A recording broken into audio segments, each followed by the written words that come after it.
اپنی خواہش کا اظہار کیا۔ نفیسہ نے حامی بھری کہ میں اس سلسلے میں محمد سے بات کرتی ہوں۔ نفیسہ ایک دن رسول اللہ سے ملنے کے لیے آئیں۔ اس کے بعد کیا ہوا، نفیسہ سے سنتے ہیں۔ میں نے رسول اللہ سے کہا، آپ جوان ہیں، ایک اعلیٰ خاندان سے ہیں، معاشرے میں عزت اور اعلیٰ مقام ہے، آپ شادی کیوں نہیں کرتے؟ آپ کے لیے کسی اعلیٰ اور عزت دار خاندان میں شادی بہت آسان ہے۔ رسول اللہ نے جواب دیا، میرے پاس ایک علیحدہ خاندان کی کفالت کے ذرائع نہیں ہیں۔ میں نے کہا، اگر ایک خوبصورت، دولت مند اور اچھے خاندان سے تعلق رکھنے والی شریک حیات مل جائے تو آپ کا جواب کیا ہو؟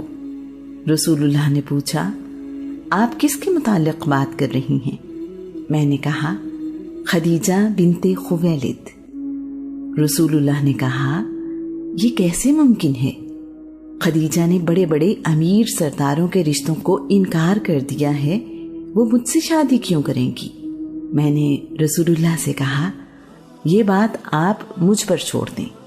رسول اللہ نے یقیناً ان باتوں سے اندازہ کر لیا ہوگا کہ نفیسہ سیدہ خدیجہ کی رضامندی کے ساتھ ہی ان کے پاس آئی ہیں۔ نفیسہ خوشی خوشی واپس گئیں اور اپنی دوست کو ساری بات بتائی۔ کچھ دن بعد سیدہ خدیجہ نے رسول اللہ کو اپنے گھر آنے کی دعوت دی ہے۔ رسول اللہ تشریف لے گئے۔ سیدہ اور رسول اللہ کے درمیان گفتگو ہوئی۔ سیدہ پہلے ہی نفیسہ کے ذریعے یہ جان چکی ہیں کہ رسول اللہ اس رشتے سے انکار نہیں کریں گے۔ سیدہ نے رسول اللہ سے کہا، میرے چچا زاد، میں تم سے شادی کرنے کی خواہش اس لیے رکھتی ہوں کہ تم رشتے میں میرے قریبی ہو۔ اپنی قوم میں تمہاری شان بہت بلند ہے، تم سچے اور ایماندار انسان ہو، میں نے معاملات میں تم جیسا اچھا انسان نہیں دیکھا۔ سیدہ نے ادب و احترام سے اپنی خواہش کا اظہار کیا تو رسول اللہ نے یہ رشتہ خوشی سے قبول کر لیا۔ سیدہ نے اس کے بعد رسول اللہ سے کہا، اب آپ اپنے چچا کو ہمارے گھر بھیجیں جو میرے چچا سے میرا رشتہ مانگیں۔ سیدہ خدیجہ کے والد خویلد بن اسد حرب فجار سے پہلے ہی وفات پا چکے ہیں۔ عمر بن اسد سیدہ خدیجہ کے چچا اور ولی ہیں۔ ابی طالب اگلے دن عمر بن اسد سے ملے اور رسول اللہ کے لیے سیدہ خدیجہ کے رشتے کی بات کی۔ رشتہ خوشی خوشی طے پا گیا اور شادی کی تاریخ مقرر کر دی گئی۔ رسول اللہ اپنے تمام چچا اور دوسرے قریشی سرداروں کے ساتھ نکاح کے لیے سیدہ خدیجہ کے گھر گئے۔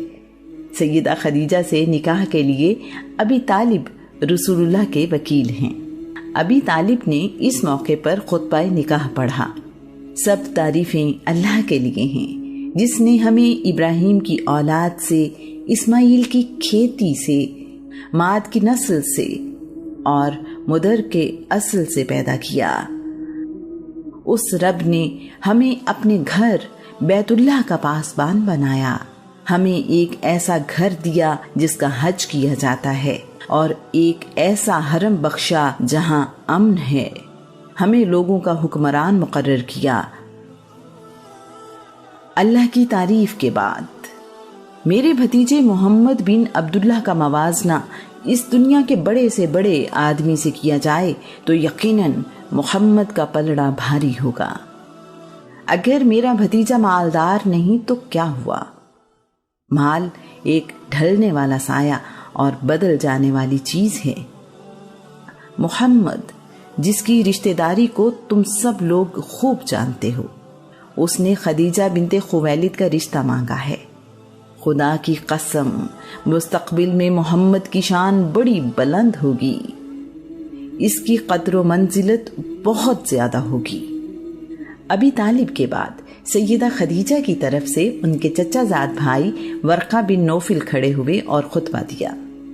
سب تعریفیں اللہ کے لیے ہیں جس نے ہمیں عزتوں اور انعامات سے نوازا ہے، جس کا ذکر آپ ابی طالب نے کیا ہے۔ ہمیں اللہ کریم نے برتری دی جس کا ذکر آپ نے کیا ہے۔ ہم سارے عرب کے سردار ہیں اور ان کو راستہ دکھانے والے ہیں۔ ہمارے قبیلے کا کوئی فرد ان باتوں سے انکار نہیں کرتا، کوئی شخص بھی آپ کی فضیلت کا انکار نہیں کرتا۔ ہم آپ کے خاندان سے تعلق جوڑنے کا بہت شوق رکھتے ہیں۔ خاندان قریش، گواہ رہنا کہ میں نے خدیجہ بنت خویلد کا نکاح محمد بن عبداللہ سے کر دیا ہے۔ عرب کی تہذیب میں بیان کیا جا چکا ہے کہ عورتوں کی شادی کے لیے ولی کا راضی ہونا ضروری تھا۔ ابی طالب کی خواہش پر سیدہ خدیجہ کے چچا عمر بن اسد نے اس تقریب میں اعلان کیا، قبائل قریش، گواہ رہنا کہ میں نے خدیجہ بنت خویلد کا نکاح محمد بن عبداللہ کے ساتھ کر دیا ہے۔ اس پر قریش کے سردار گواہ مقرر ہوئے ہیں۔ یہ رسول اللہ کا پہلا نکاح ہے۔ اس تقریب میں دلہا اور دلہن کے بہت سے عزیز اور رشتہ دار شریک ہوئے۔